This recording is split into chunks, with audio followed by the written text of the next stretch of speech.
Ante todo, buenos días. Muchas gracias al ingeniero Javier Mesa. Voy a apresurarme con la presentación.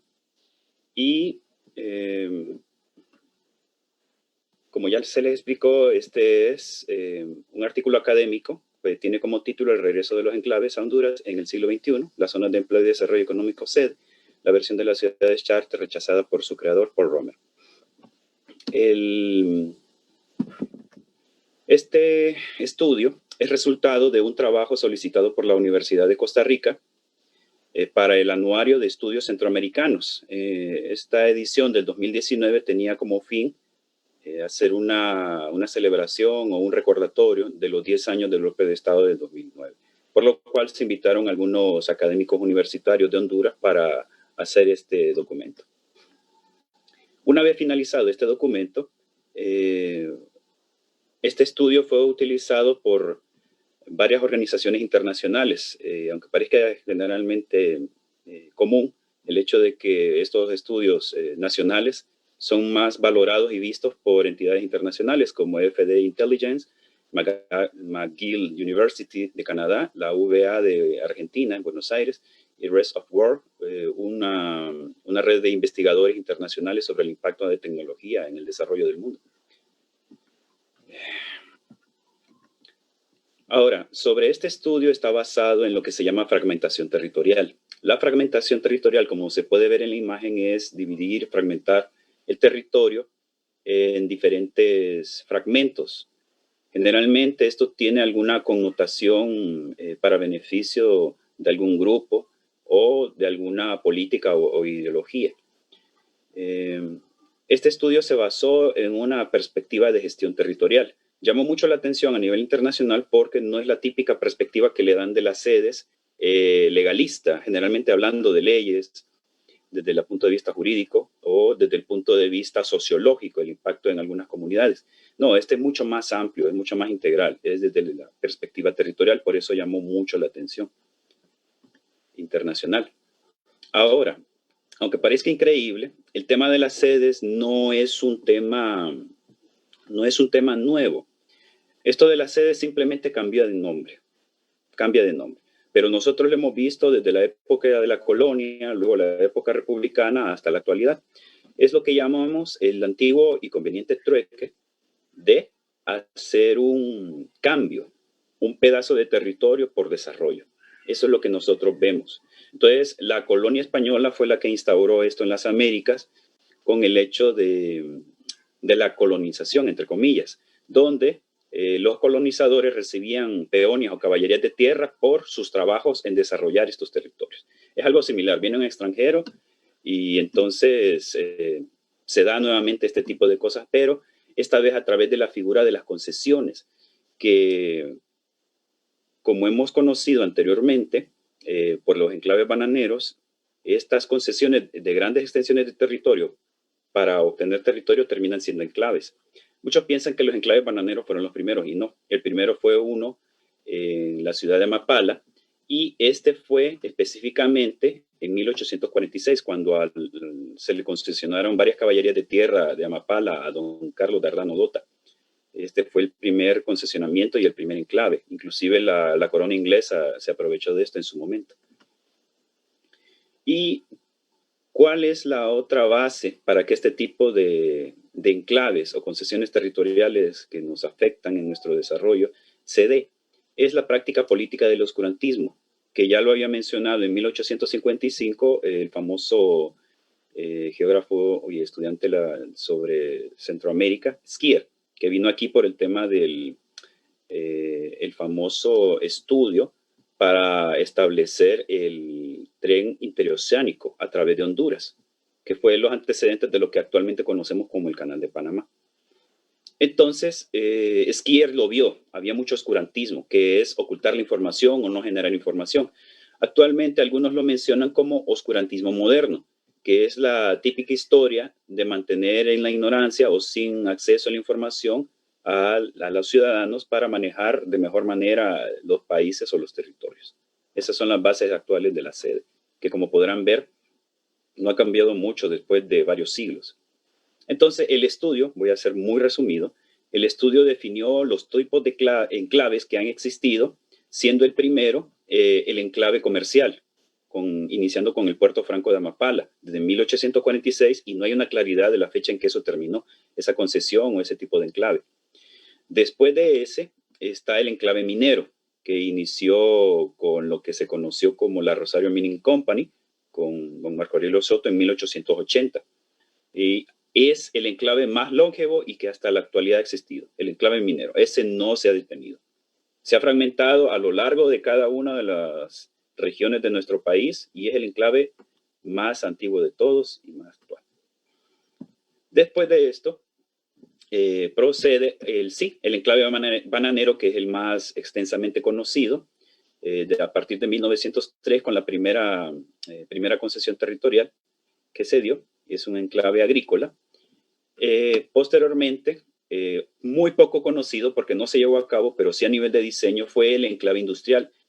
Fue el primer intento de revivir el primer enclave de Amapala, pero esto desde una perspectiva de urbanismo. Fue el único enclave en que se hizo una planificación territorial para generar un enclave en esta isla, que ahí se puede ver, es poco conocido. Y muy pocas personas lo conocen o lo han estudiado, pero es un tema muy interesante. Ahora, viniendo a la era moderna, el siglo XXI, específicamente, los otros enclaves han sido primero red y ahora conocido como sede. Estos comenzaron en el 2011 con una idea bastante libertaria, como se le menciona, por políticos de la ala demócrata radical. Y ellos trajeron la idea en conjunto con algunos políticos de ese entonces y que todavía están, e invitaron a Paul Romer, pero crearon una figura que fue totalmente contraria a lo que realmente se basaba. Entonces, esto se fue perdiendo. A lo largo de la historia, entonces, cada uno de los enclaves ha tenido consecuencias que han sido poco estudiadas o nada estudiadas. Por ejemplo, el enclave de Mapala hizo un caos, tanto en la isla como en las costas, a nivel de bosques, por un aserradero industrial que muy poca gente lo conoció. También se afectaron muchas especies animales, inclusive había tigres, venados, y todo esto se afectó. En el caso de la Rosario Mining Company, se desarrolló por el tema de prospección. Se divulgaron muchos mapas. Esta es una figura histórica donde se demuestra que el hecho de publicar mapas mineros, lejos de ser algo beneficioso, puede ser una consecuencia. Cuando internacionalmente se publican los mapas mineros, esto atrae inversión porque se da a conocer algo que no se conoce. La otra consecuencia también es que el enclave que se conoció como San Juancito fue una ciudad modelo, como se conoce actualmente, pero solamente en ese lugar había la tecnología, los beneficios y desarrollo. Fuera de esa ciudad, alrededor de todo lo que es Honduras, no existió absolutamente nada parecido. Entonces es una muestra de que el tema de las sedes puede ser algo similar. Un enclave que solo él mismo va a beneficiarse y absolutamente nadie más. Y la paga era malísima, como podrán ver también. O sea que el hecho de dar trabajo no necesariamente es un beneficio, sino es digno. Lo mismo sucedió con los enclaves bananeros. Había mucho trabajo, pero no eran realmente dignos. Y se pudo ver entonces en el enclave bananero la consecuencia territorial de concesionar territorio. Uno pensaría que la concesión es algo temporal y con el enclave bananero se dan cuenta que con algunos pasos legales puede convertirse en propietarios de grandes extensiones de territorio y a su vez desarrollarlos inmobiliariamente o con servicios para exponenciar su plusvalía. Y al final esto solo beneficia a las industrias que reciben la concesión y absolutamente nada al país y mucho menos a la población.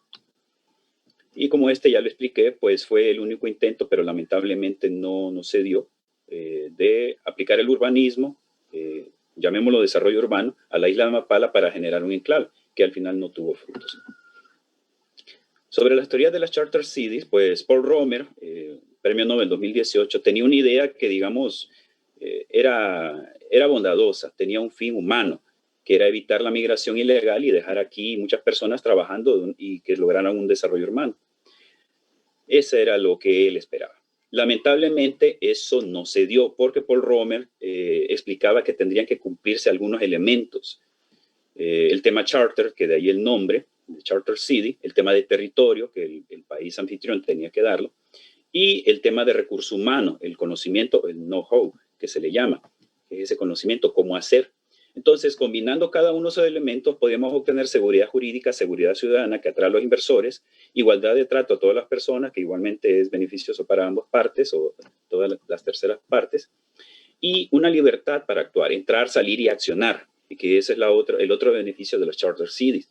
Él mencionaba todo esto, que finalmente todo esto complementado y estructurado, la finalidad era crear una pequeña ciudad donde se invierte, donde hay inversión, hay capital y hay un know-how que es transmitido al país. Es decir, que cuando todo esto termine o mientras se está desarrollando, el capital humano se está desarrollando.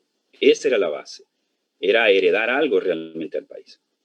Sin embargo, como todos sabemos, en su momento, la teoría, el modelo que él estaba tratando de implementar aquí fue corrompido y corrompido principalmente en el aspecto de transparencia, y eso fue lo que a él no le gustó y pudo detectarlo en su momento, por lo cual renunció y se desligó totalmente de esta figura. Entonces, a partir de ese momento, todo lo que hemos hablado se destruyó, por lo cual no podemos decir Charter City a la sede porque realmente no es el modelo definido o establecido por Paul Romer. No hay transparencia, no hay una comisión de transparencia, no hay una transmisión del know-how, entre otros tantos elementos que ameritan ya un estudio más profundo. Pero este modelo de sede, eso es un modelo corrupto, nada parecido a lo que se intentó planificar en su momento. Ahora, en cuanto a territorialidad, localización, si uno analiza las redes definidas para el 2012 versus la sede presentada a partir del 2017, es prácticamente la misma zona. Son las mismas zonas. Son esas zonas que son típicamente de alta plusvalía, zonas que generalmente ya tienen un antecedente de desarrollo, digamos, que fue óptimo en su momento, históricamente o actualmente. Ustedes lo pueden ver, todo lo que es litorales. Es prácticamente eso. Están distribuidas a lo largo de litorales, playas, etcétera, todo lo que es de alta plusvalía. Entonces, uno puede ver que en realidad no es para desarrollar, es para aprovechar lo que ya está desarrollado o tiene un alto valor. Entonces, al final, el estudio hace algunos análisis de las consecuencias que pueden replicarse. Por ejemplo, todos los enclaves hondureños han tenido consecuencias que pueden replicarse ahora con las sedes. El tema de soberanía realmente se pierde. Y no solamente por el tema de concesión, sino que en algún momento la figura de la compraventa puede hacer de esto algo totalmente legal y duradero por siglos inclusive. La instalación en una sede no tiene límite. Si ustedes analizan la documentación de las sedes, no tiene límite. Es una región que puede ser la mitad del país o el país completo inclusive, por exagerar, pero realmente no hay un límite y es algo inconcebible. Entre las otras consecuencias están también que las municipalidades pierden autonomía, pierden derecho a los tributos, pierden todo lo que es ese territorio. Prácticamente se desplaza la figura de la autonomía municipal o los gobiernos municipales. Y desde luego las ganancias son pírricas, son totalmente simbólicas. Se habla inclusive de un porcentaje, un 12%, pero cuando uno analiza eso, es un porcentaje de 1% que se distribuye a varios actores y no necesariamente directamente a la población. Entonces, además de ser algo bastante simbólico, la población no lo recibe directamente.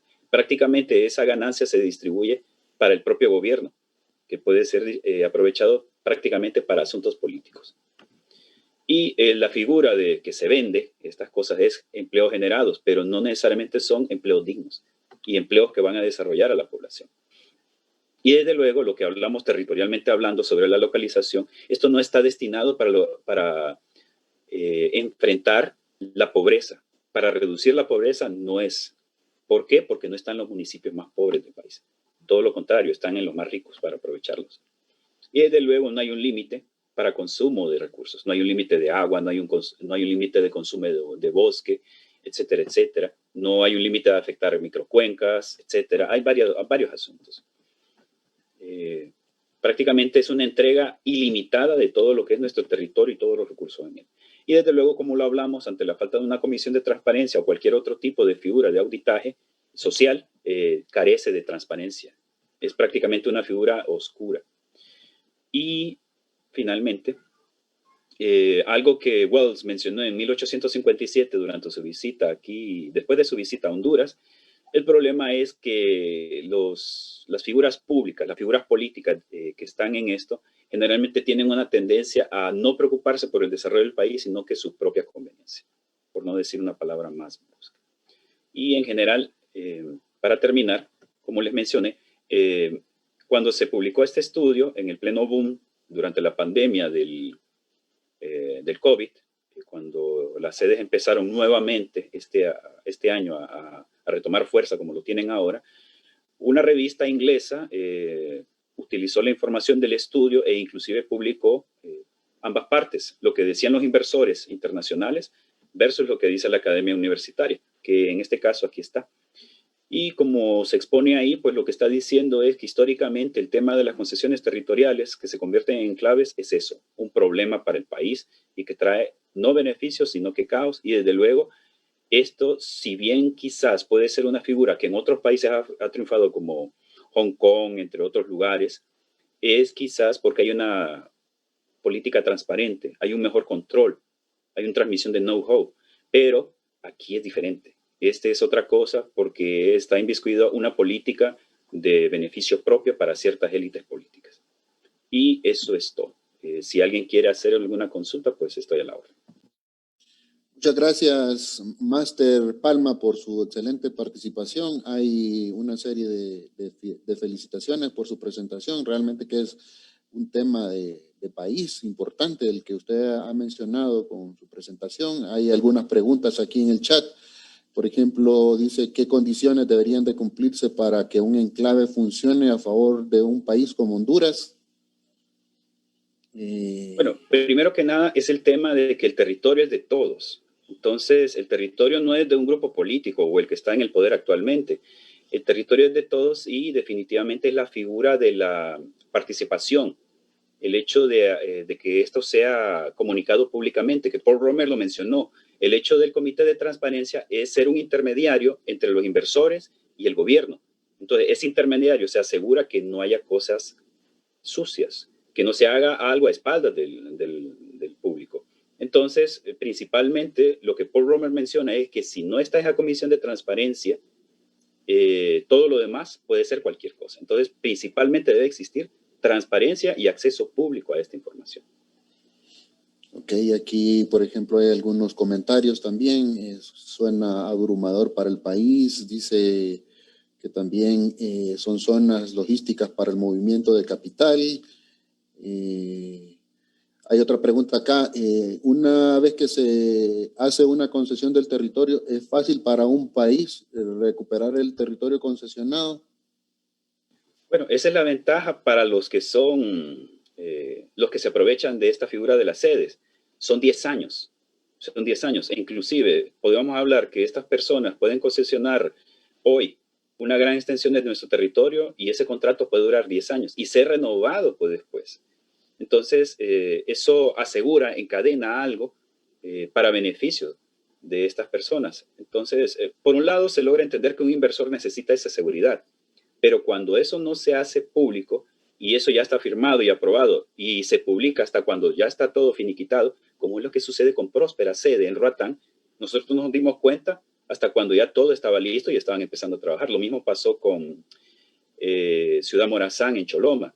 Entonces, ustedes pueden notar que ahí es difícil actuar cuando las autoridades que nos representan encadenan intereses en lugar de asegurarse del beneficio de nosotros. Es complicado. Por eso es que necesitamos hacer prácticamente auditoría social, investigación académica para prevenir esas situaciones, porque una vez que están iniciadas, se vuelve algo complicado detenerlas.